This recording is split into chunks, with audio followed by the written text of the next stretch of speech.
Thames House, the London headquarters of the security service MI5. The people who work here are told their identities will always remain secret. And so when a senior MI5 officer came to give evidence at the 7/7 inquests, it was behind closed doors. The court was told that MI5 had no inkling of what was to befall London on the 7th of July. Witness G spoke of MI5's profound regret that it was not able to prevent the bombings. For the families of those who died in the London bombings, this is the first time they've been able to hear directly from the security services. Many believe there were significant intelligence failures. If he was running those training camps with the knowledge of the American Secret Service, it's inconceivable he wasn't passing information of people who were attending those camps to the Americans. So that then begs the question, why didn't the Americans tell the MI5? Or if they did tell MI5, why wasn't something done? The witness denied there were any significant intelligence failings leading up to 7/7. Was Q not arrested possibly because he was working for you or MI5? I'm not prepared to comment on any speculation like that. This was Mohammed Sadiq Khan, pictured by West Yorkshire Police in 2001, at a time he attended an outdoor camp in Cumbria with known extremists. MI5 had no inkling. MI5 had no inkling. MI5 had no inkling.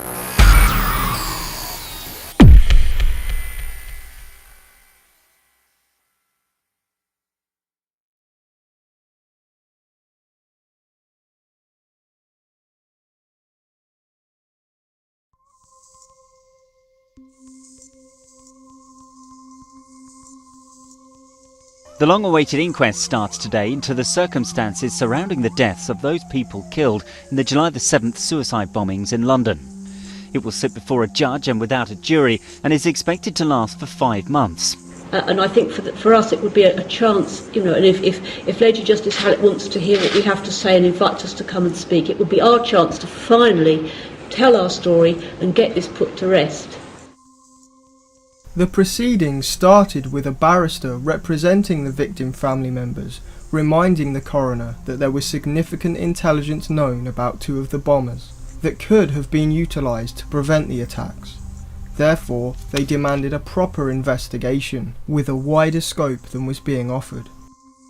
This evening they emerged to the news that MI5 are once again trying to have forthcoming intelligence evidence heard in secret. I wish that they would work with the inquest and help the inquest.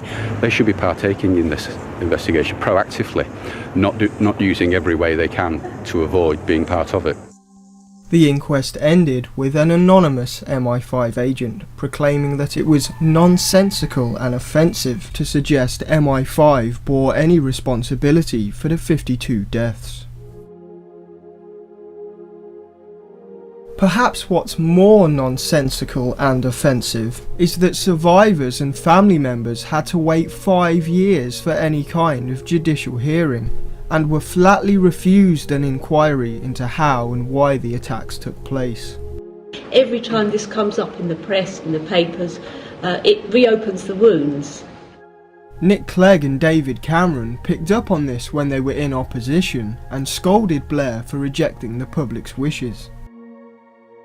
The reason people want an independent inquiry is because of the scale of what happened in London on the 7th of July, when 52 people were murdered and 700 were injured. The reason people want a full inquiry is to get to the truth. The Intelligence and Security Committee is too limited in its ability to investigate these things as thoroughly as is needed. I think Tony Blair has made a mistake, frankly, in ruling this out of hand. But now the coalition is in full swing. They too have shown no interest in getting to the truth behind Britain's most devastating terrorist atrocity. What did take place was an inquest, although it was long overdue. Its scope was limited, and the coroner's main goal, without asserting guilt, was to determine how the deaths occurred. This proved extremely difficult because there were no internal post-mortems carried out on the bodies. There is no forensics evidence from the scenes as to what explosives were used. There was no CCTV on the trains or bus to verify the conflicting eyewitness reports, and even the locations of the blasts in relation to the passengers have not been adequately determined. The Home Office narrative gives locations for 3 of the alleged bombers, and says that all of them took off their rucksacks containing their bombs, put the rucksacks on the floor, and blew themselves up and killed those people, and destroyed these train carriages. But the problem is, the Metropolitan Police entered into evidence at the inquests a series of diagrams which do not, for the most part, correspond with where the Home Office narrative says these explosions took place. So to even talk of an official story as to where the explosions, exactly where in the carriages the explosions happened, is a bit of a falsehood, because there isn't an official story. The security services don't want to have any blame. They don't want to say if they made an apology, it meant that they were guilty of something. And if they're guilty of something, it meant that somebody is to blame, and nobody wants to be blamed. So 7/7 is to be forgotten. The investigation was picked up by concerned members of the public, unpaid, unappreciated, and often brushed aside by the mainstream media as conspiracy theorists. But 6 years on, we're still waiting for the government to prove their own conspiracy theory. Their theory that there was a conspiracy of 4 homegrown suicide bombers, who were not known to the intelligence agencies, who attacked London using homemade bombs with no outside help, of which there was no inkling it was going to happen. This special report for wideshut.co.uk will rewind the clocks on 7/7 and pose the questions. What did they know prior to the bombings? And how were the authorities dealing with radical Islam at that time? The prima facie case that the government had some kind of dubious relation to the attacks, they failed to act either through sheer absolute criminal negligence or through something far worse, is almost a foregone conclusion.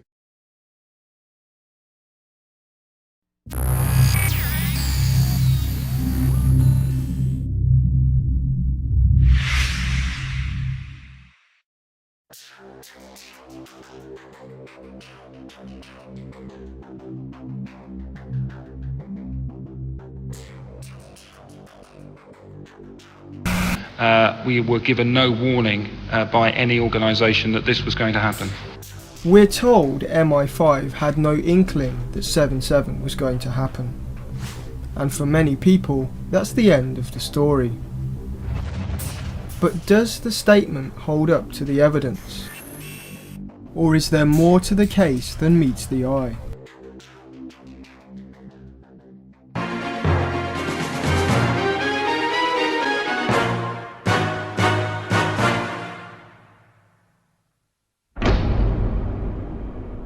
In May 2004, investigative current affairs programme Panorama had a panel of experts discussing how Britain would react to a terrorist attack.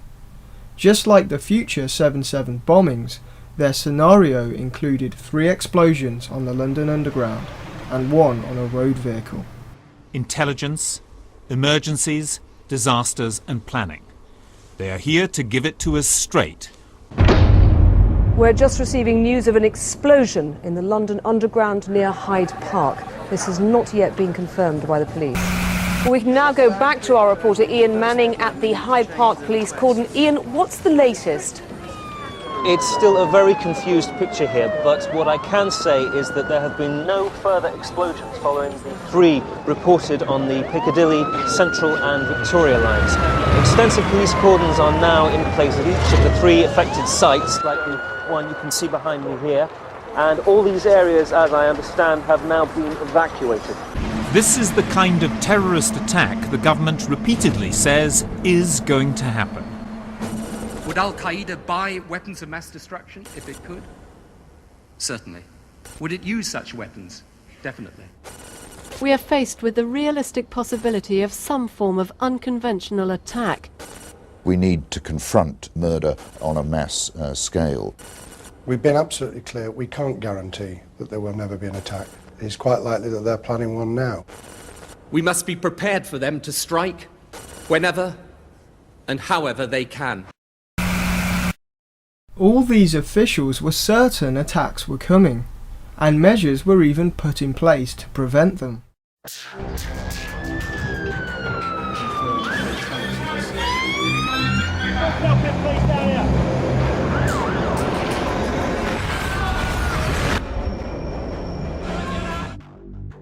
the year before the Panorama programme, a full-scale mock attack was carried out on the underground to prepare the emergency and security services for the real thing.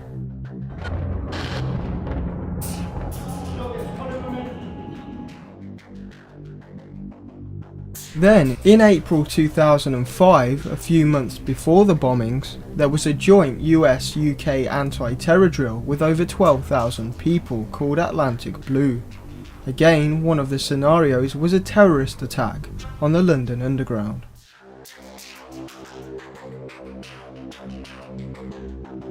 As noted by The Guardian at the time, Charles Clarke, the Home Secretary, confirmed that the need to improve underground security had been discussed at a G8 summit. Whitehall sources said the tube had long been the focus of concern. It came out during the 7/7 inquest that on July 1st and July 2nd, just days before the bombings, there was another anti-terror exercise, Operation Hanover. In a chillingly prophetic scenario, police planned for 3 simultaneous explosions at tube stations. No inkling. Bombings on the underground were clearly one of the government's prime concerns in the months before the attacks. There had been substantial amount of planning that had gone on beforehand in the way we would initially respond and make sure that actually, if the incidents were to happen in London, which it did, with tragic consequences, that we and other agencies initially responded well. We put in place, if the incidents were to happen in London, which it did.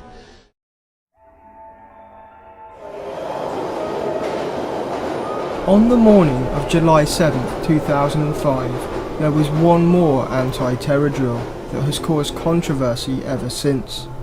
Senior Metropolitan Police Officer Peter Power, now a crisis management specialist, who you will remember from the Panorama programme, was conducting a tabletop exercise that morning that not only envisaged attacks on the underground involving 3 simultaneous explosions at 3 tube stations. Power's scenario also involved the very same underground locations that were attacked in real life that morning.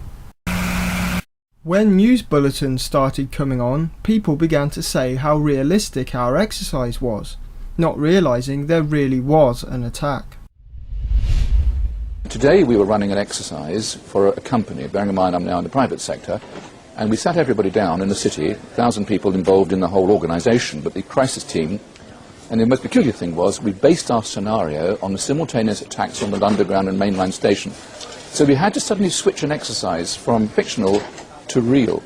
And one of the first things is, get that bureau number. When you have a list of people missing, tell them. And so it took a long time. Just to get this right, you were actually working today on an exercise that envisioned virtually this scenario. Almost precisely. I was up until 2 o'clock this morning because it's our job, my own company, Visor Consultants. We specialise in helping people to get their crisis management response. How do you jump from slow time thinking to quick time doing? And we chose a scenario with their assistance which is based on a terrorist attack because they're very close to a property occupied by Jewish businessmen. They're in the city, and there are more American banks in the city than there are in the whole of New York. A logical thing to do. And I've still got the... I was going to say, how extraordinary today must feel for you as it unfolds.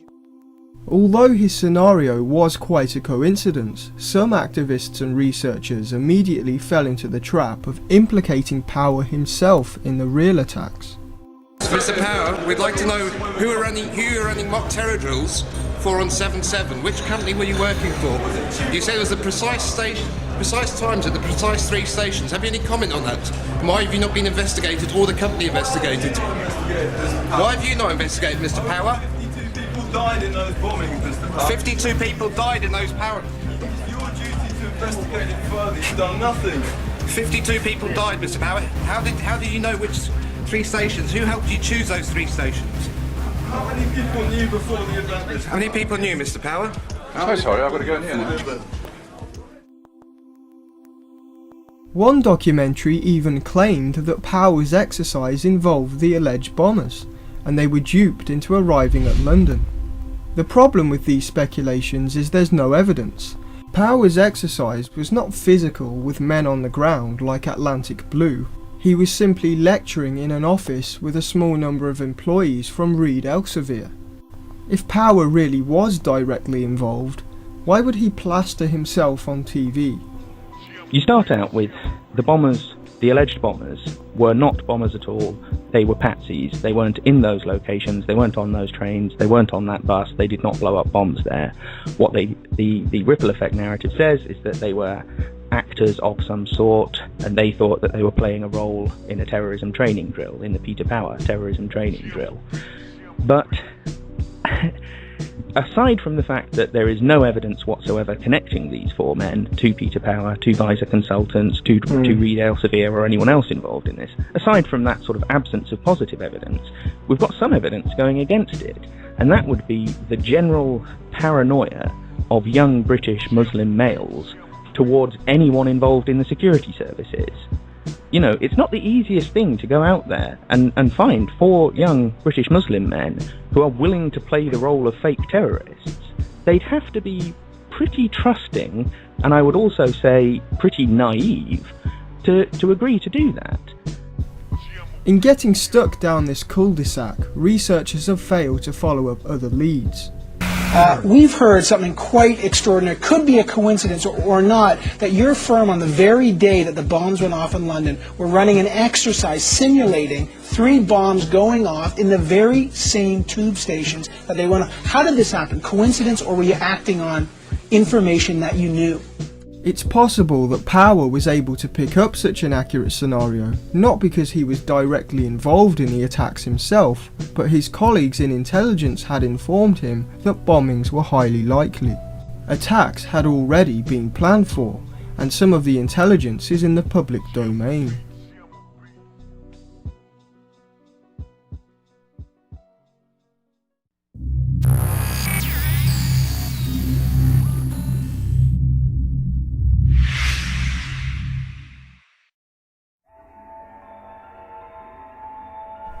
On the morning of 7/7, there was a host of international leaders in the UK.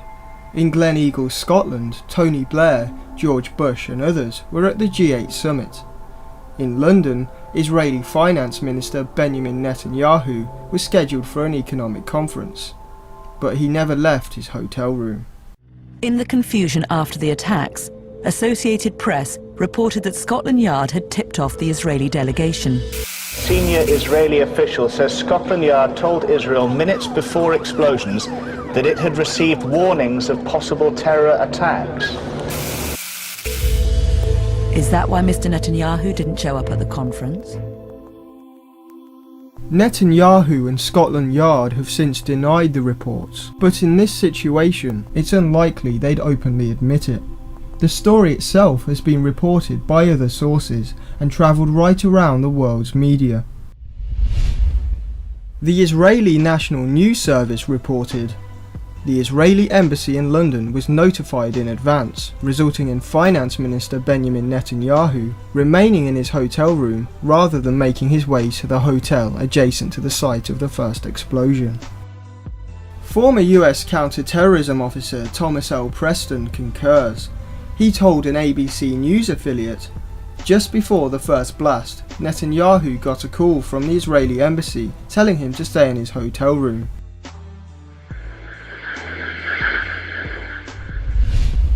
The Israel Insider and German press cited the head of Mossad, Israel's intelligence service, who said, the Mossad office in London received advance notice about the attacks, confirming the earlier AP report.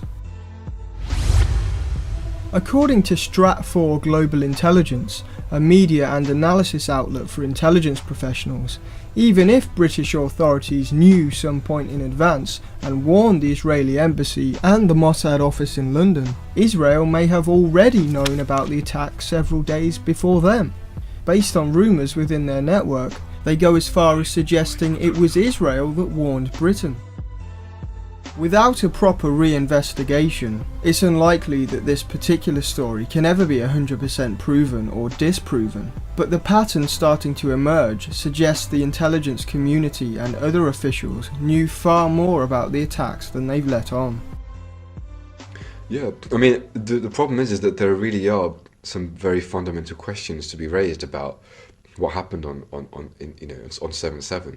And they range across a whole host of things. On a simple basic level of an intelligence failure, which I guess would be the basic focus of an inquiry, which is why we failed to anticipate this attack.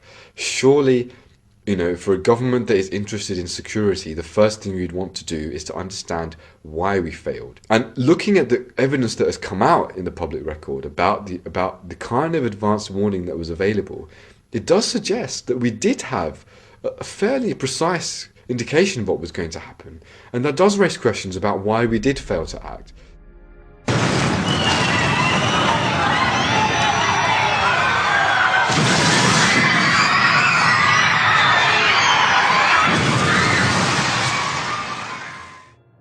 The 2004 Madrid train bombings reaffirmed the vulnerability of Europe to terrorist attacks. In the September, Pakistan's ISI warned that Abu Faraj al-Libi, al-Qaeda's alleged third-in-command, was planning to attack Britain and had sent coded messages to British extremists. The Telegraph reported that al-Libi had taken charge of sleeper cells in Britain and the United States, and that at least 2 British-based militants travelled to Pakistan to finalise details. U.S. officials say the arrest of Abu Faraj al-Libi resulted from years of painstaking detective work, penetrating the al-Qaeda network and tracking him as he moved from remote tribal regions to finally, on Monday night, a cemetery 30 miles north of Peshawar. After his arrest, he was handed over to the United States. His secret notebooks revealed plans to replicate the Madrid bombings in another European city. He warned US interrogators that the London mass transit system was a likely target. Then, on November 8, 2004, while speaking to the Confederation of British Industry, MI5 head Eliza Manningham-Buller reiterated the threat, stating there might be major attacks like Madrid, and that this threat was serious and sustained.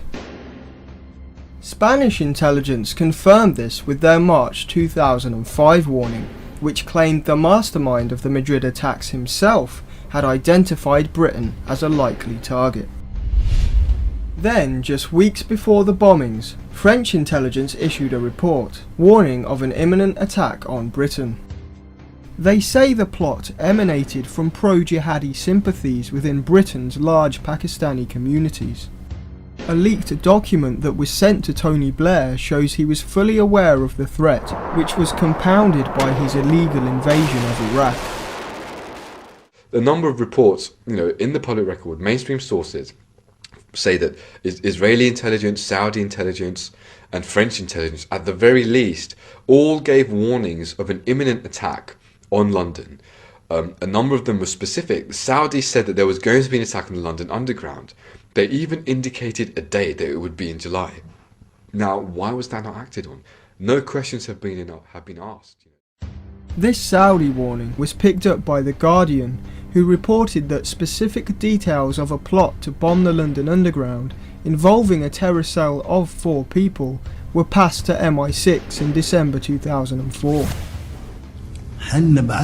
We have sent information to Great Britain before the terrorist attacks in Britain, but unfortunately no action was taken.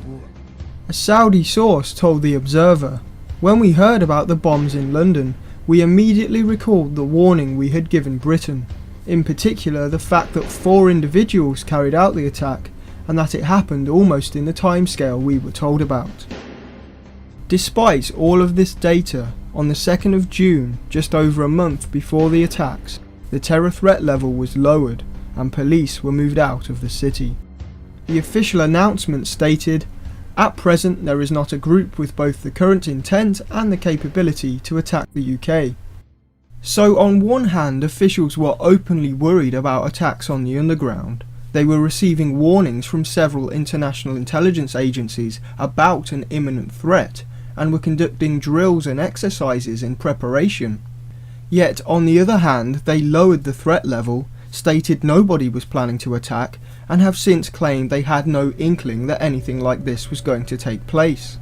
Subsequent government investigations have never adequately addressed this massive contradiction. Following the first lackluster narrative that couldn't even get the train times correct, 2 more reports on 7/7 were released in 2006 and 2009. They aim to look more closely at some of the intelligence data and what the agencies knew before the attacks. And although they did concede that officials saw the London Underground as a target way back in 2003, they didn't mention the possible foreknowledge involving Israel or any of the details of the warnings from Pakistan, the US, Spain or France. They glossed over the Saudi warning as media speculation. Hello, welcome to the Foreign Matters video blog titled 7/7 plus 2,000 spooks minus 52 essentials. The headlines are that the ISC concludes that MI5 and the police cannot be criticised for the actions and decisions they took in 2004 and 5, even if there were, with hindsight, quote, missed opportunities. The victims' families say the reports are whitewash. Some sensitive material is censored. The breakdown of communication between MI5 and the police is not properly dealt with. And the claim that the Saudis warned the UK in advance of 7/7 is completely redacted. This means we have to have blind faith in the very agencies that were supposedly being evaluated by these reports. The Intelligence and Security Committee is made up of parliamentarians appointed directly by the Prime Minister, and they can only work with what MI5 and MI6 allow. Hardly a thorough, impartial and transparent way to carry out an investigation. At what point do mistakes become criminal negligence? We heard that operational officers carrying out surveillance programs do not keep written notes and records of what they do and the decisions they make. And at what point does a lack of transparency become a cover-up? For me, these are the issues that still need to be known. What did the MI5 know before, and how has it come to light or not come to light? There's far more to the story than simply underestimating the warning signs. MI5 may have actually known about 2 of the alleged bombers and failed to apprehend them.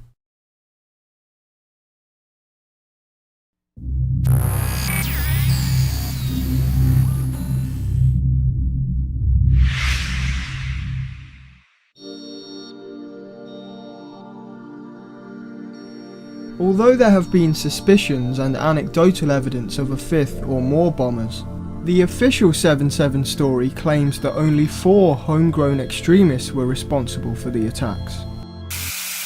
They were Mohammed Sadiq Khan, aged 30, from Beeston, Leeds, accused of the Edgware Road blast; Shihzad Tanweer, aged 22, also from Beeston, accused of the Liverpool Aldgate blast; Jamaican-born Jermaine Lindsay, aged 19, from Aylesbury, said to have bombed the carriage heading for Russell Square Station; and Hasib Hussain from Holbeck, Leeds, the youngest at just 18, said to have blown himself up on the number 30 bus outside of Tavistock Square. The original Home Office narrative claimed the alleged bombers were clean skins, unknowns to the intelligence agencies. After further pressure, the later ISC report conceded that Mohammed Sadiq Khan and Shihzad Tanweer were on the periphery of another investigation. On 2005, the Home Secretary stated quite clearly that he'd been told by the intelligence community that the 4 bombers were previously unknown to them. They were clean skins. They couldn't prevent the attack because it had come out of the blue. Now since 2005, we know that that's now completely untrue. After a 15-month court order was lifted following the trial of that other investigation, it was revealed that Khan and Tanweer had been directly surveilled by MI5 before the attacks. Why do they think that they can lie to the Home Secretary and not be accountable to him? Just who are they accountable to? The trial was in relation to Operation Crevice, which culminated in dawn raids during March 2004. It targeted a cell of Islamic extremists who they believed were planning to blow up targets across England with fertiliser bombs. Major anti-terror operation finds half a ton of bomb-making material that have been arrested across...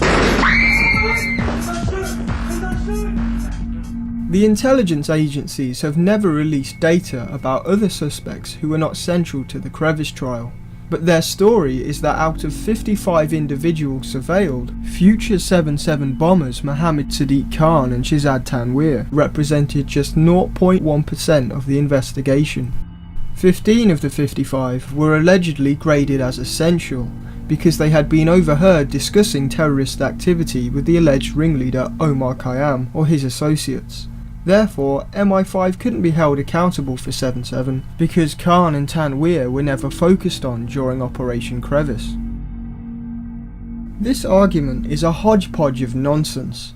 During the surveillance of the suspects, Khan and Tanweer were photographed, videotaped and even tailed. On one occasion, Khan is spotted in Crawley at the wheel of a vehicle. He is joined by the alleged Crevice ringleader Omar Khayyam, Shihzad Tanweer and others. They're tailed, and when Khayyam exits the vehicle, MI5 follow the group to the M1 Toddington Services Station in Bedfordshire. Here, Khan and Tanweer are photographed before heading to Beeston, where Khan drops everybody else off. Their address is noted. Khan then carried on to a family home in Dewsbury. When police ran checks on the vehicle, it was registered to his wife, which meant nothing at the time, but they kept a close eye, noting which garage it had once been repaired at, and later tracing it to his mother-in-law's home. It also turns out that Khan was in fact recorded talking about terrorism with Crevice ringleader Omar Khayyam, among other criminal activities. So are you really a terrorist? They're working with us. You're serious, you are basically? I'm not a terrorist, but they're working through us. Who are? There's no one higher than you. The majority of the conversation focused on financial fraud and Khan's plans to go overseas for jihad. Khayyam, who appeared to be a mentor, gave Khan advice. This is a one-way ticket, bruv, yeah? You agree with that, yeah? You're happy with this? Because you're going to leave now. You might as well rip the country apart economically as well. All the brothers are running scams. All the brothers that are leaving are doing it. With regards to the baby, I'm debating whether or not to say goodbye and so forth. And inshallah, when the time comes for me to leave, by telling them you love them, bruv. You love them, bruv. You love them for Deem. It's because we love the Islamic way of life this much that we stay away from them. I know it's better for me. According to court testimony, that same night, Khan attended a meeting with Khayyam and members of the fertiliser plot, although MI5 were not able to listen in. The surveillance continued when Khan, Tanweer and Khayyam were followed to a meeting in Wellingborough, East Midlands. They continued to talk about financial fraud, which the authorities believe was to raise money to fund terrorism overseas. The final time Khan was logged by MI5 was during a meeting at Khayyam's flat in Slough. We know that the intelligence community had a full surveillance team in place, shadowing or following or whatever they do, Mohammed Sadiq Khan for over 2 years. They had tape recordings of him in contact with people who are now serving sentences for planning bomb attacks. They had followed him to his home address, so they had a full surveillance team. So the first question is, why did they lie to the Home Secretary? What are the consequences of that? Because there don't seem to have been any.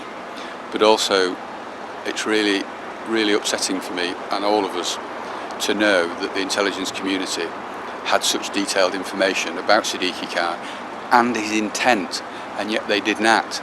So the key question for me is, why didn't they act? Why didn't they prevent this? If all this surveillance represented just 0.1% of the investigation surrounding Crevice, it must have been a gigantic investigation. And what of the 15 essentials? Only 7 men from Britain went to trial. And what of the other 40 men on the periphery?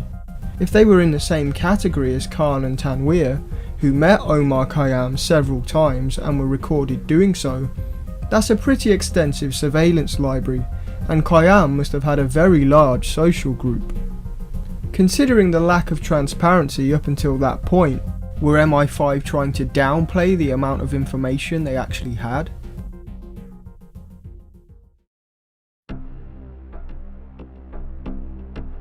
In June 2004, after the fertiliser plot had been foiled, the surveillance team ran a second check on the car frequently driven by Khan. This time it was registered in his name. The security services have always claimed that even though they had all this surveillance, he wasn't already known to them, and his name was never flagged up in their systems. This, however, might not be entirely true. When investigators looked into the alleged bomber's history, it led them to the Iqra Islamist bookshop in Beeston. Both Khan and Tanweer volunteered there, and their names had previously been put on file in relation to the surveillance of another employee. That employee was Martin McDade, an ex-Marine and anti-terrorism operator who converted to Islam in the 90s and changed his name to Abdullah. Hugo Keith QC revealed at the 7/7 inquest that McDade was known to the security services and West Yorkshire Police since at least 1998 and was suspected of being involved in extremist activities since then. The inquest heard testimony that McDade would show deeply offensive pictures and videos to viewers at the bookshop. One employee said it was McDade who was doing most of the ranting and raving. With this in mind, it's reasonable to assume that McDade was influential to the young would-be bombers. Could this influence have played a role in 7/7?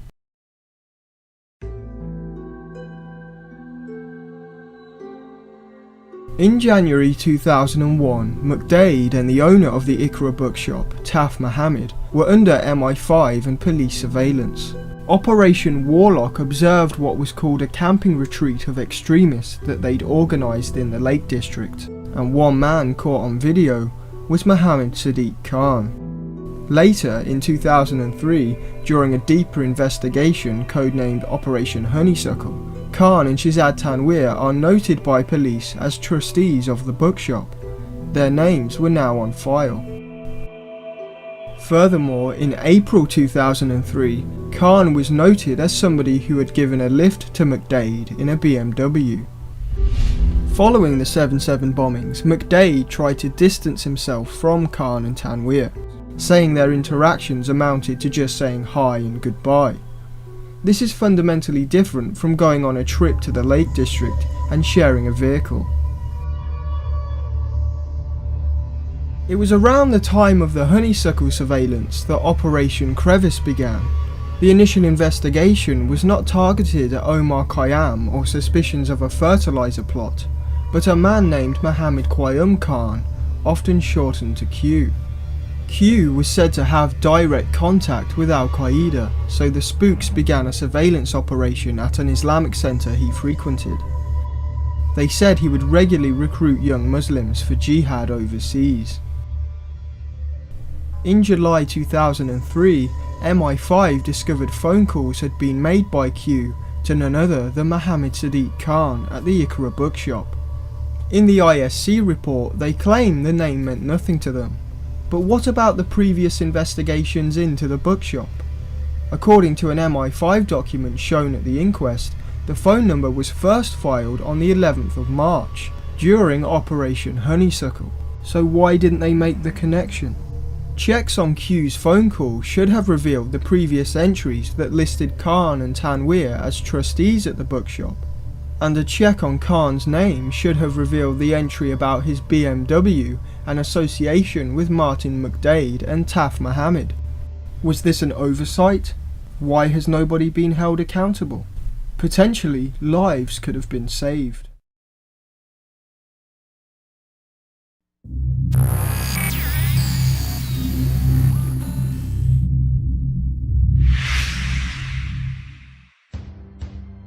The world's intelligence agencies employ a number of covert practices which they claim help gather information and reduce terrorist threats.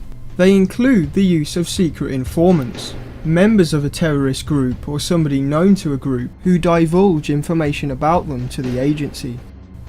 Infiltrators, agents that gain the trust of a group who then pass on information or steer the group into a sting operation. Intelligence assets, somebody of importance to the agency because of their position in a group, who may or may not be an informant and who may not necessarily know their role or how they are being used. And patsies, somebody being manipulated by an agency who is set up or left to take the blame for something. These practices are highly controversial because of the possibility of intelligence agencies turning a blind eye, being complicit, or even responsible for terrorism. It is strongly suspected that British security services knew about the 1998 Omar bombings in advance, but deliberately held back intelligence so one of their IRA infiltrators wasn't exposed. The 2009 Detroit underpants bomber was a suspected FBI asset and patsy. Despite not having a passport and being on a terror watch list, witnesses saw an agent escort him past security and directly onto the plane. The U.S. government escorted him through security without a passport and we believe gave him an intentionally defective bomb. They claim they wanted to monitor him inside the US in case he led to a bigger network of terrorists. There have been numerous cases where our unilateral and uncoordinated revocation of a visa would have disrupted important investigations that were underway by one of our national security partners.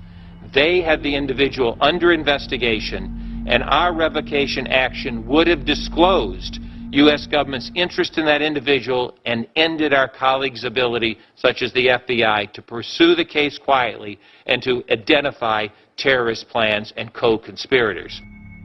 In reality, lives were put at risk, and new invasive security measures were wheeled out at airports, even though he was allowed onto the plane.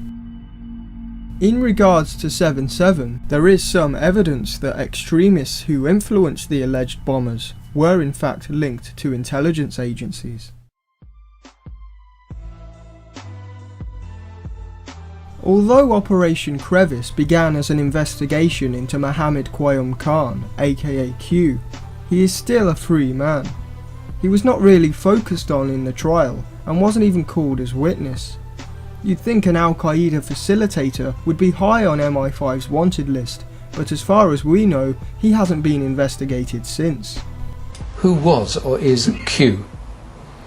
There are a lot of people connected to this investigation. Some of them I know their identities, some of them I don't. But you know who Q is? I know who Q is, but I'm not going to discuss who he is or what he does during this interview. The mainstream press suspected he was really an informant who the authorities protected in return for his cooperation. But if Q was working for MI5, there's a huge implication. During the Crevice trial, it was claimed one of the young men he sent to Pakistan for terrorism training during this time frame was alleged 7/7 bomber Mohammed Sadiq Khan. None of this was explored by the inquest. Why was Q never arrested? Decisions are made during the course of investigation based upon the evidence that's available, and the decision as to who should be arrested is based entirely upon what evidence is available at the time. Was Q not arrested possibly because he was working for you or MI5? I'm not prepared to comment on any speculation like that.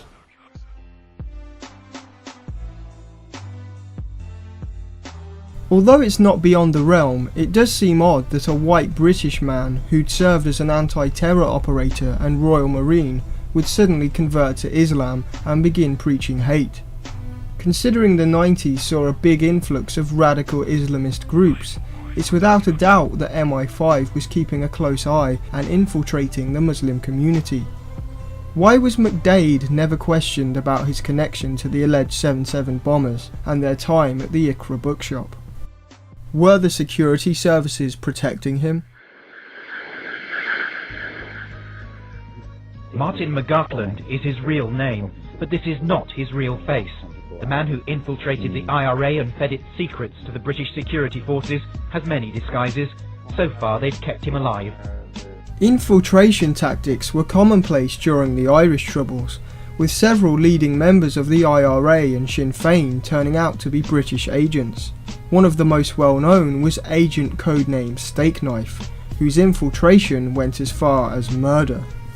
As stated in court by one British agent who worked as an infiltrator, "I am a former member of the British Army. I was asked to infiltrate a terrorist group, namely the Provisional IRA, as part of my undercover work for the Force Research Unit. I was active in the commission of terrorist acts and crimes." Did Martin McDade do similar undercover work while he was associated with the Iqra bookshop? Since its closing down, Taf Mohammed has worked for Scotland Yard and a string of councils to run training courses about engaging Muslim youths. This is far cry from the days when he was surveilled for allegedly organising terror training camps in the Lake District. Could Taf have been working for the authorities the whole time?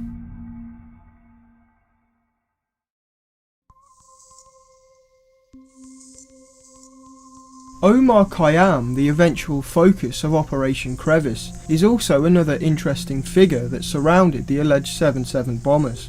Some of his bugged conversation with Khan suggests there's more to his story than meets the eye.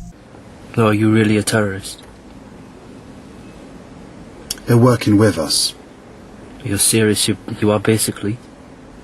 I'm not a terrorist, but they're working through us. Who are? Who are indeed. According to Khayyam's testimony at the trial, he attended a terror training camp in Pakistan that was run by the ISI, the country's intelligence service. What was the ISI, an ally of Western intelligence agencies since the late 70s, doing training British Muslims for jihad and terrorism post 9/11? Were MI5 or the American CIA aware of this? As the trial went on, he kept tight-lipped, saying the ISI had had words with his family and he couldn't go any further in order to protect them. Because of this, it's not entirely clear what his relationship with the ISI was, or what Britain may have known about it. During another bugged conversation, he seemed to have prior knowledge of the very raids he was arrested in. I don't even live in Crawley anymore. I moved out because in the next month they're going to start raiding big time all over the UK. Was Khayyam some kind of asset for the ISI? Was he tipped off about the raids? Did he refuse to talk because it would have exposed this relationship and put his relatives at risk?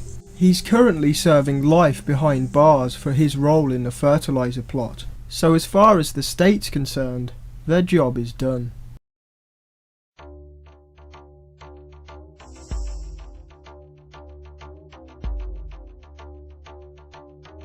Much of the testimony from the Crevice trial that put 5 men behind bars came from an American.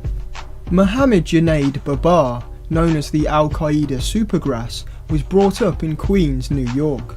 Following 9/11, he vowed to join his brothers in Afghanistan and kill the American invaders. I'm willing to kill the American soldiers if they enter into Afghanistan with their ground troops. I'm willing to kill the Americans, and if the Americans use Pakistan soil as its basis, we'll kill them here in Pakistan too.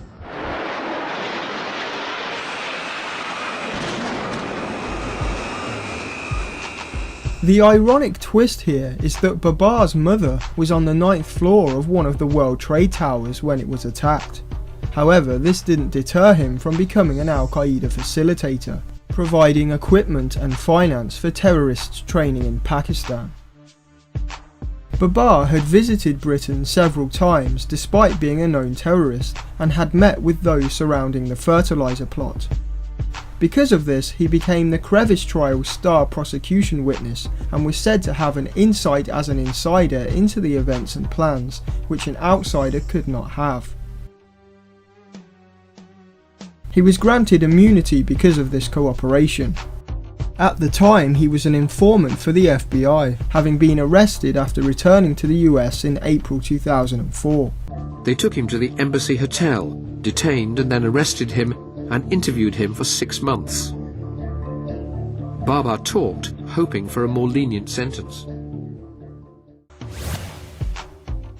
One of the most controversial aspects of Babar's story came when he admitted to setting up a training camp in Pakistan that was attended by future 7/7 bomber Mohammad Sadiq Khan. At one point while in custody, he had the chance to identify the man he trained. But remember the photo MI5 had taken of Khan and Tanweer at the Toddington Services Station?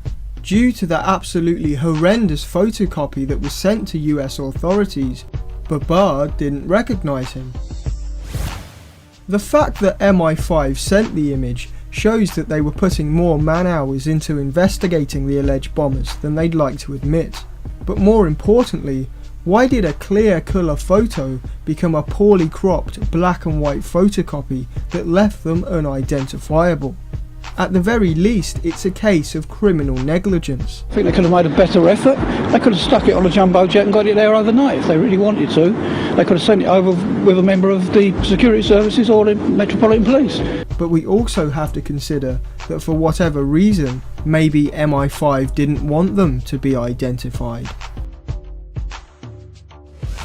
Another confusing aspect of the Babar story is the fact that he thought he could freely fly to America in 2004 and not be apprehended.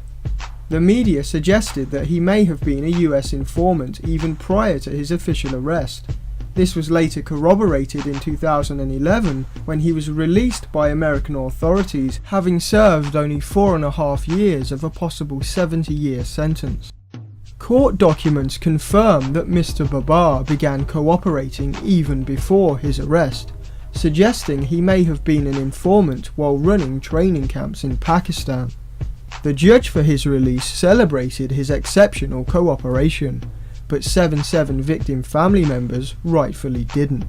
To hear that the American judicial system praised Barber for cooperating with the police after he'd been arrested or gave himself in doesn't diminish what he did. He was directly responsible for the deaths of dozens and dozens of people, and 4.5 years is totally inappropriate. Every time I hear that Barber's been released or he was on bail for 2 years and so has been wandering the streets of America free, in fact I hear that he's now married with children himself, fills me with anger because it points to complicity with the American Secret Service in his role in Pakistan. And that suggests then that whilst Barber was running the training camps, training people to commit mass murder, that was with the full knowledge of the American Secret Service. If he was running those training camps with the knowledge of the American Secret Service, it's inconceivable he wasn't passing information of people who were attending those camps to the Americans. So that then begs the question, why didn't the Americans tell the MI5? Or if they did tell MI5, why wasn't something done? What justice is there when the man who sent one of the alleged 7/7 bombers to Pakistan and the man who operated the training camp are both walking free and may have been informants the whole time?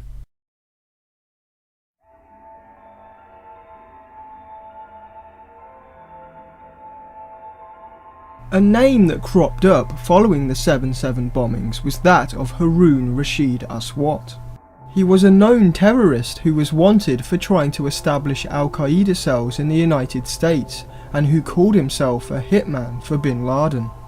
FBI documents say he travelled from Britain to the US state of Oregon in 1999 to give arms training to potential American extremists, while keeping close ties to Abu Hamza, once preacher at Britain's infamous Finsbury Park Mosque. 2 weeks before 7/7, he managed to sneak back into the UK through a seaport. Immediately, Special Branch contacted MI5 because Aswat was listed on a Pakistani terrorist watch list and was wanted for the Oregon charges by the US. Instead of apprehending him right there, or at least carefully tracking his movements, MI5 ignored the warning because they considered him too low risk to worry about. Following the bombings, Aswat was widely reported in the media as the 7/7 mastermind, an Al-Qaeda operative pulling the strings of the alleged bombers. The press cited intelligence sources who claim that there were up to 20 phone calls between Aswat and the bombers. Khan was said to have phoned Aswat on the morning of the attacks. What makes this story even more intriguing is claims that Aswat was some kind of intelligence informant. Former Royal Marines Commando Christopher Berry D wrote in the New Criminologist that Aswat was working for MI6, and this was confirmed by leading US and French intelligence sources. Former Army intelligence officer and US prosecutor John Loftus shared this view with Fox News. Aswat is believed to be the mastermind of all the bombings in London. On the 7/7 and 7/21, this is the guy, we think. This is the guy, and what's really embarrassing is that the entire British police are out chasing him, and one wing of the British government, MI6, or the British Secret Service, has been hiding him. And this has been a real source of contention between CIA, Hold on, John. Justice Department, and Britain. MI6 has been hiding him. Are you saying that he has been working for them? Oh, I'm not saying it. This is what the Muslim Sheikh said in an interview in a British newspaper back in 2001. So he's a double agent. Absolutely. Now, we knew about this guy Aswat. Back in 1999, he came to America. The Justice Department wanted to indict him in Seattle because him and his buddy were trying to set up a terrorist training school in Oregon. So they indicted the buddy, right? But why didn't they indict him? Well, it comes out, we've just learned that the headquarters of the U.S. Justice Department ordered the Seattle prosecutors not to touch Aswat. Hello. Now, hold on. Why? And that's, well, apparently Aswat was working for British intelligence. Yet, as fast as the story circulated that Aswat was involved in 7/7, it simply disappeared from the official narrative. Did intelligence sources feed the press disinfo? Did they make the whole story up? Was the story suppressed because Aswat was some kind of informant? Nothing has ever been clarified, not least by the inquest. Following the bombings, Aswat left for Pakistan and was later arrested in Zambia. He was then deported to the UK, where he was held, not for 7/7, but on extradition to the US for the Oregon training camp charges. He is still stuck in the UK system. One of the things I would mention is, for example, is the case of Harun Rashid Aswat, who was originally described as the 7/7 mastermind, and at the same time we had press reports coming out from the Times. We had John Loftus from the Justice Department coming on Fox News and actually saying that this guy, Harun Rashid Aswat, 7/7 mastermind, was recruited by MI6. He was Al-Muhajirun, who he was working with. This network was recruited by MI6 in the 90s. They were using British Muslims, manipulating them, getting them to go to Kosovo and get involved in dirty CIA covert ops and that kind of thing. And this guy was the 7/7 mastermind. And what happened thereafter, once this was leaked, there was a complete backtrack, and all of the evidence that was being cited, evidence from phone records that Harun Rashid Aswat had phoned the alleged 7/7 bombers, Mohammed Sadiq Khan, Cesar Tanweer, in the days and weeks leading up to the attack, and phoned them on the morning of the attacks, just before the attacks, and that there were discussions about bombs and how to create bombs and all this kind of thing, technical discussions that they had discovered. All of this was suddenly swept under the carpet, and Harun Rashid Aswat was basically made out to be nothing to do with 7/7 whatsoever. That issue just kind of brings to light some of these questions about deep politics. What is our relationship to international terrorism? What is our relationship to Al-Qaeda? You know, we're using these guys. What's going on here? When did this stop? Has it really stopped?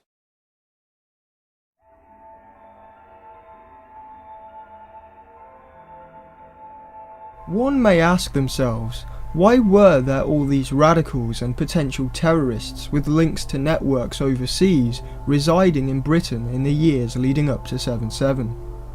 That question is a long and complex one that includes elements of collusion by the state and security services with the extremists. It was as if there were an unspoken deal. We don't arrest them and they don't attack us. In his book, What Went Wrong, 7/7 The London Bombs, former British Army officer and intelligence expert Crispin Black wrote of a secret government policy known as the Covenant of Security. He says this refers to the long-standing British habit of providing refuge and welfare to Islamist extremists on the unspoken assumption that if we give them a safe haven, they will not attack on these shores. French intelligence call this policy with contempt, Londonistan. The CIA and the Israelis all accused MI6 of letting all these terrorists live in London, not because they were getting Al-Qaeda information, but for appeasement. It was one of those you leave us alone, we leave you alone kind of things. Under the Covenant, Britain spent years harbouring hate-filled preachers like Abu Hamza, former Imam of the Finsbury Park Mosque, and Omar Bakri, former leader of Al-Muhajirun, now Muslims Against Crusades. In fact, at various stages, both men were assets of MI5 and MI6. Allah happy. Allah is happy when a kafir is killed. Kafir is walking by. He went inside. You catch him. What are you doing here? Then he's a booty. You can sell him the market. If Muslims cannot take them and sell them in the market, then you just kill them. It's okay.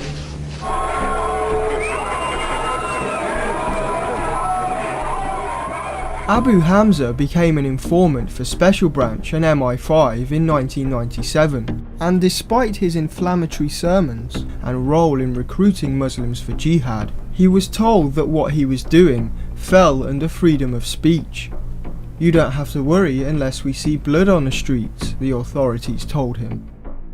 While they were turning a blind eye, Hamza was training young men how to use AK-47s, handguns and mock rocket launchers during country retreats. He was preparing them for the tougher camps they'd face overseas, which the authorities also knew he was funding. Authors O'Neill and McGrory would comment, "The admission that Abu Hamza and his followers were using Britain to raise funds to finance terrorism overseas did not seem to cause a blip on MI5's radar." Hamza was so protected on British soil that the French even considered kidnapping him to stop his operation. Egypt were so concerned that they offered to swap him for a British prisoner, but they were turned down. He would go on to be linked to terrorism and kidnappings of Westerners overseas. He would regularly praise suicide bombings, violent jihad and Osama bin Laden, and would even call for planes to be bombed out of the sky. The idea is to slow down and make the sky very high risk. When an aeroplane goes down, now is it a Lockerbie or an SOS net? Richard Reed, the shoe bomber, was a regular attendee of Hamza's Finsbury Park Mosque before he attempted to down American Airlines Flight 63.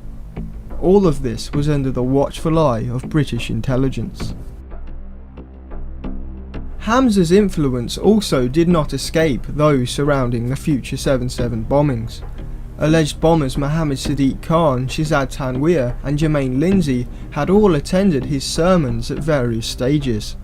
Harun Rashid Aswat, who may have made phone calls to the alleged bombers prior to 7/7, was a close friend of Hamza. According to the FBI, it was Hamza who sent Aswat to open training camps in Oregon. Eventually, the hook-handed cleric was sentenced for various terrorism charges and currently is being held on remand whilst the US seeks to extradite him. But he leaves over 2 decades of extremist influence, of which Britain has yet to fully recover. This form of tahreed ala jihad, form of incite people to do jihad, incite people to hate. Britain's other leading radical, Omar Bakri, head of Al-Muhajirun, was also allowed to operate. "I work here in accordance with the Covenant of Peace, which I made with the British government when I got political asylum," he said in an interview. "The British government knows who we are. MI5 has interrogated us many times. I think now we have something called public immunity." The Covenant, however, didn't stop Bakri vowing to take over Britain and grooming young men for jihad. Islam the future for Britain. Islam will dominate the whole world. Remember, our campaign is continue. The struggle will continue until Islam will dominate the whole world. Like Hamza, Bakri also had ties to those surrounding 7/7. Mohammed Qayyum Khan, aka Q, was said to be a former associate of both fundamentalist clerics. Bakri was also an early influence on Crevice ringleader Omar Khayyam, who became a member of Al-Muhajirun during his sixth form education. At one time, Bakri had even been invited to speak at his school. The name Bakri comes to mind, and I do know that after his visit, a number of elements of the school community did say to me, well, did I realise that this was no ordinary cleric, and he did have particular views about the role of Islam and the political context in which he was operating. Omar joined Al-Muhajirun. When he left school, he went to Pakistan to train for jihad, but he never told his parents. His family had to drag him back. He returned to Crawley, radicalised and unrecognisable from the Omar his teachers had known. American informant Junaid Babar, the Crevice trial star witness and who trained Mohammed Sadiq Khan in Pakistan, was inspired by Bakri during trips to the UK in the 90s and was associated with a New York branch of Al-Muhajirun. According to Mohammed Sadiq Khan's brother, Khan himself was a follower of Bakri's school of Islam, and there have also been claims that he was friends with two Al-Muhajirun members who committed suicide attacks in an Israeli bar in 2003. Following the London bombings, Bakri's covenant of peace was broken. He fled the country and was banned from returning. In the days and weeks since the 7th of July, many have raised concerns about extremists. The government briefed that it was considering whether to charge extremist clerics whose preaching might incite terrorism. One man high on the government's list of those soon to be deported is almost certainly Omar Bakri Mohammed. The radical Muslim cleric Omar Bakri Mohammed has been banned from setting foot on British soil again. He left Britain 6 days ago and has been staying in Lebanon with his mother. Today the Home Office said his presence in Britain is not conducive to the public good. In 2010, Bakri was sentenced to life in prison in Lebanon. He was accused of setting up an anti-government militia.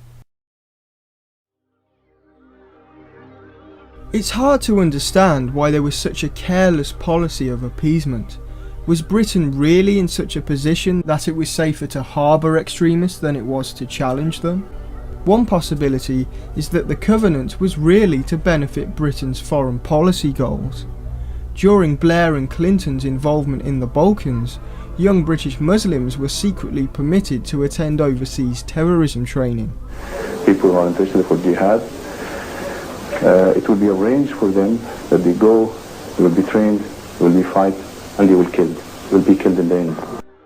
The CIA and MI6 were backing the Muslims against the Serbians, using groups like the Kosovo Liberation Army to wage a war against Milosevic. In appeasing extremists at home and allowing them to join the fight, it may have strengthened this agenda. Omar Bakri explains this during an interview with the Jamestown Foundation. I used to encourage people to go to Bosnia to help their Muslim brothers and sisters when the law in the UK permitted that type of intervention. We used to help mostly in Bosnia and Kosovo as part of a broader humanitarian effort. Michael Meacher, MP for Oldham West and Royton, who was sacked by the Labour Party in 2003 for opposing the illegal war in Iraq, also discussed this collusion in the Asian Guardian. Britain's security services helped to create Islamic warriors who eventually bit back against the West. Meacher pointed to a report by a Delhi-based research foundation which estimated that about 200 Pakistani Muslims living in the UK went to Pakistan, trained in HUA camps and joined the HUA's contingent in Bosnia. Most significantly, this was with full knowledge and complicity of the British and American intelligence agencies.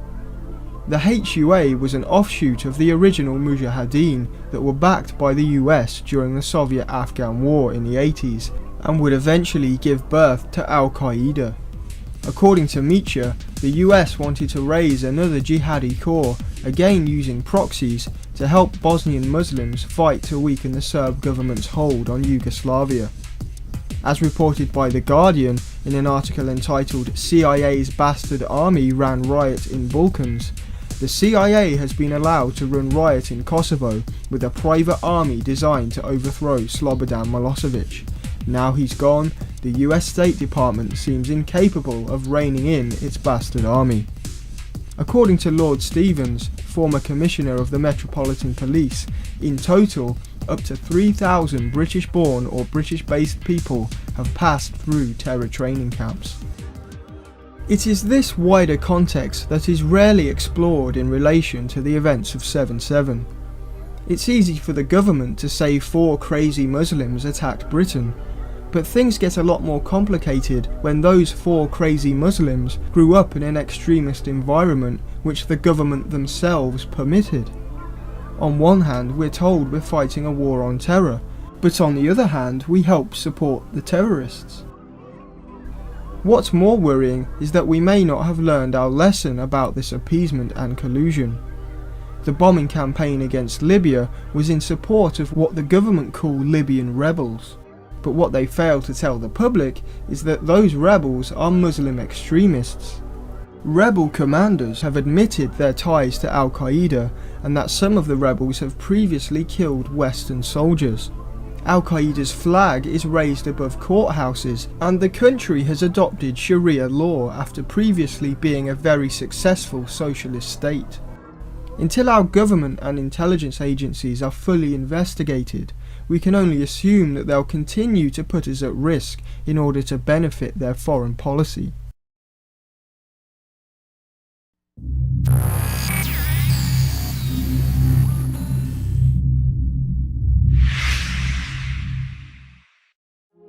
Since at least the 90s, the government and its intelligence agencies put Britain at risk by harbouring Muslim extremists and allowing them to groom young British men for jihad overseas when it suited their foreign policy. Simultaneously, officials and experts feared the London Underground was a target for terrorism. They made a programme about it and conducted various drills and exercises in preparation, some that were almost identical to 7/7 itself. These exercises were in part justified by numerous warnings from international intelligence agencies about an imminent threat to Britain, some which labelled the London transit system as a target, and one warning by Saudi Arabia claiming to have identified that an attack was planned in July by 4 people. The media and various intelligence professionals, including the head of Mossad itself, reported that Scotland Yard and the Israeli government may have had prior knowledge about the attacks hours if not days in advance. Despite all this, the terror threat level was lowered in the days before the bombings, claiming nobody was about to attack Britain. Following the bombings, MI5 quickly denied any prior knowledge or wrongdoing, calling the alleged bombers clean skins. It was only after family members and researchers pointed out these contradictions and the holes in the police investigation and government narrative that they reluctantly conceded that they'd actually surveilled at least 2 of the alleged bombers 18 months before the attacks. Further research revealed that they were photographed, audio recorded, tailed and videotaped on several occasions, and that Khan and Tanweer's names, a bookshop where they worked, and a vehicle and phone used by Khan were all already on police file, even before the surveillance they admit took place. One image of the bombers was so poorly cropped and copied that the only conclusion can be that MI5 are fumbling idiots or somebody deliberately sabotaged the investigation. Other serious questions have been raised about the possibility that clerics who preached to the alleged bombers and their associates, Martin McDade and Taf Mohammed who influenced Khan and Tanweer at the Iqra bookshop, Q who sent Khan to terror training in Pakistan, Omar Khayyam who gave Khan advice before he left, Junaid Babar who operated the camp, and Haroon Aswat who may have advised the bombers in the days before the attacks, may have all at some point been working for governments and intelligence agencies that were supposed to be protecting the people from terrorism. Although this scenario might not be 100% accurate, Due to the secrecy of the intelligence agencies and the government, it's not always clear where the information ultimately leads or what information is yet to be uncovered. But there is enough of it in the public domain to throw the official story into doubt and to warrant a re-investigation or public inquiry. Mr. Folkes, you want an inquest. Why? An inquiry, I beg your pardon. Why?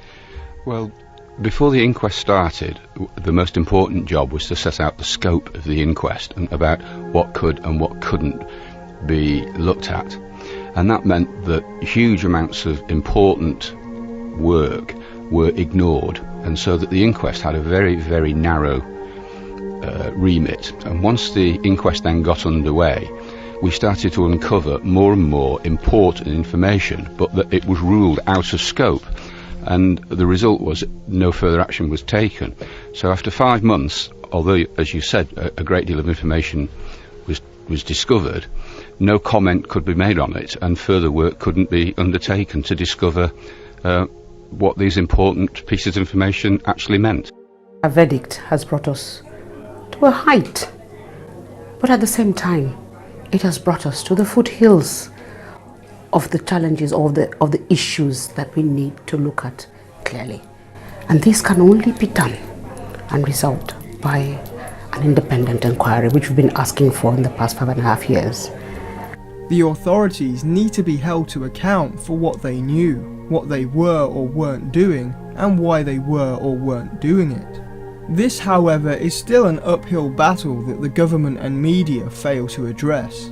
MI5, who were not challenged or cross-examined at the inquest, have rejected recommendations put forward by the families to help prevent this happening in the future. James Eadie QC arrogantly stated, "The evidence simply does not give rise to any concern about other deaths in the future or continuing risk." This echoes the King's Cross underground fire of 1987, where the authorities failed to implement recommendations even by 2005. Rather than becoming more transparent about their actions and protocols, and more importantly their collusion with the very terrorists we're supposed to be protected from, in November 2011, Foreign Secretary William Hague revealed plans to restrict further the ability of courts to discuss in public the work of MI5 and MI6. He suggested intelligence data should only be discussed in secret court hearings. If that was the case following 7/7, we may not have been privy to most of the information covered in this report. What exactly are they trying to hide?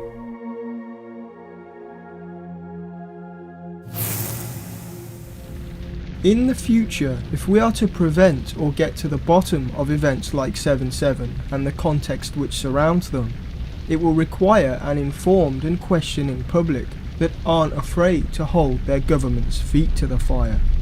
Because if we don't, it's the people that will get burned.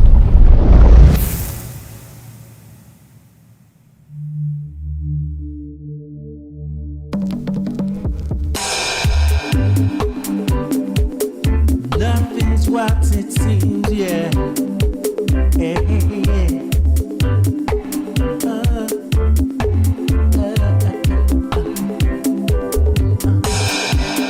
Terrorism strikes again. Usual suspect gets the blame. Responsibility is claimed, but nothing's what it seems. There's not a scrap of proof around. Instigator can't be found. None of us is safe and sound, 'cause nothing's what it seems. Yeah, nothing's what it seems to me, or what it may appear to be. This is my reality, and nothing's what it seems.